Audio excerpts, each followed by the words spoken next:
স্বাধীনতার মহান ঘোষক, বহুদলীয় গণতন্ত্রের প্রবক্তা, যিনি এদেশের মানুষের ভাগ্য উন্নয়নের জন্য যিনি নিরলসভাবে কাজ করেছেন, ওনার মাজারে আমরা সকালেই আমরা ফুল দিয়ে শ্রদ্ধা নিবেদন করে এসেছি।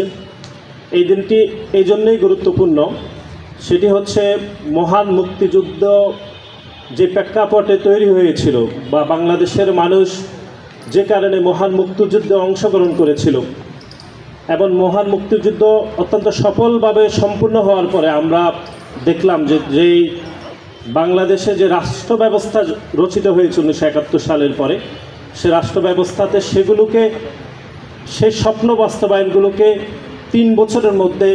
এক ধরনের অনুপস্থিত আমরা লক্ষ্য করেছি। সামাজিক ন্যায় বিচার, সামাজিক সুরক্ষা, সাম্য এবং মানবিক যে বাংলাদেশের স্বপ্নে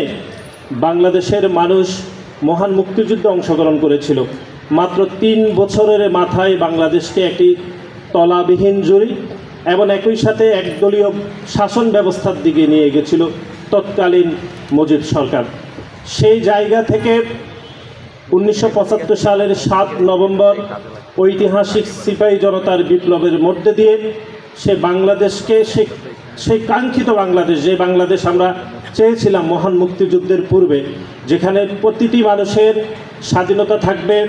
প্রতিটি মানুষের মৌলিক অধিকার থাকবে, প্রতিটি মানুষ তার নিজের মতো করে বাঁচবে এবং প্রতিটি মানুষের নিজের সরকার তৈরি করতে পারবে তার নিজের মতো করে, সেরকম একটি সম্ভাবনা তৈরি হয়েছিল 7 নভেম্বর সিপাহী বিপ্লবের মধ্য দিয়ে। সুতরাং ঐতিহাসিক জাতীয় বিপ্লব এবং সংহতি দিবস আমাদেরকে শেখাচ্ছে যে সকল ষড়যন্ত্রকে ধূলিসাৎ করে আমাদেরকে সামনে এগিয়ে যেতে হবে। আমাদের 7 নভেম্বর আমাদেরকে শেখাচ্ছে যে সকল ব্যর্থতা বলে শুধুমাত্র দেশের স্বার্থকে সামনে রেখে আমাদেরকে এগিয়ে যেতে হবে। সুতরাং আমরা আজকে স্বাধীনতার 5 দশক পেরিয়ে যাচ্ছে, ঠিক একই জায়গায় আমরা এসে দাঁড়িয়েছি যে যেখানে গণতন্ত্র অনুপস্থিত, যেখানে মানুষের মৌলিক স্বাধীনতা অনুপস্থিত, সেই জায়গায় আজকে আমরা দাঁড়িয়ে রয়েছি। সুতরাং আমরা মনে করি 2024 সালের ছাত্র জনতার ঐতিহাসিক গণ অভ্যুত্থান সফল হওয়ার পরও আজকে আমরা দেখলাম যে গণতন্ত্র নিয়ে বিভিন্ন কথাবার্তা হচ্ছে, অথবা বাংলাদেশের নির্বাচন নিয়ে আবারও কথাবার্তা হচ্ছে যে নির্বাচন হবে কি হবে না, মানুষের মধ্যে এক ধরনের সন্দেহ তৈরি হচ্ছে।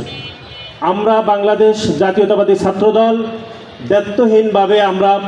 বলতে চাই যে গত 5 দশকেরও বেশি সময় ধরে বাংলাদেশের শিক্ষার্থীদের অধিকার আদায়ের জন্য, বাংলাদেশের মানুষের ভোটাধিকারের জন্য, বাংলাদেশের মানুষের স্বাধীনতা সার্বভৌমত্ব রক্ষা করার জন্য বাংলাদেশ জাতীয়তাবাদী ছাত্রদল নিরলসভাবে কাজ করছে। সুতরাং আজকের দিনে দাঁড়িয়েও